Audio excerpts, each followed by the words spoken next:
महिलांपाठोपाठ आता पुरुष देखील चेन स्नॅचरच्या रडारवर 4,86,000ची सोन्याची चेन चोरट्यांनी केली लंपास। नाशिकमध्ये महिलांपाठोपाठ आता पुरुष देखील चेन स्नॅचरच्या रडारवर असल्याचं नाशिकच्या सिडकोत बघायला मिळालं। शहरात गेल्या अनेक दिवसापासून चेन स्नॅचेसचे प्रकार घडत आहेत। आता महिलांपाठोपाठ पुरुष देखील रडारवर आहे। असाच प्रकार सिडकोतील एकता चौकात घडलाय।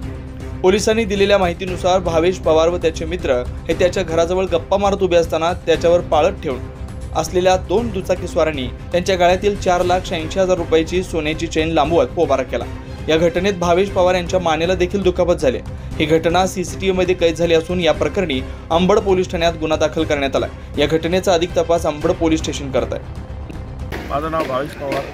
मी रात्रीच्या सुमारास 9-9:30च्या सुमारास इथं याच ठिकाणी उभे असताना माझ्या मित्राशी गप्पा मारत असताना मागून 2 इसमांनी येऊन माझी चेन खेचली।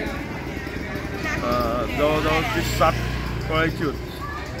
त्यानंतर आम्ही त्यांचा पाठलाग केला, पण ते एकदम जोरात पळाले होते। मग त्यानंतर मी रितसर पोलीस स्टेशनला कंप्लेंट केलेली आहे। कुठल्या पोलीस स्टेशनला कंप्लेंट? अंबड पोलीस स्टेशन इथं मी कंप्लेंट केलेली आहे।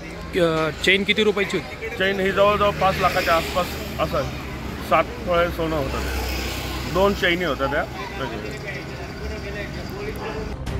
9 न्यूज महाराष्ट्रासाठी प्रतिनिधी नितीन चव्हाण, नाशिक।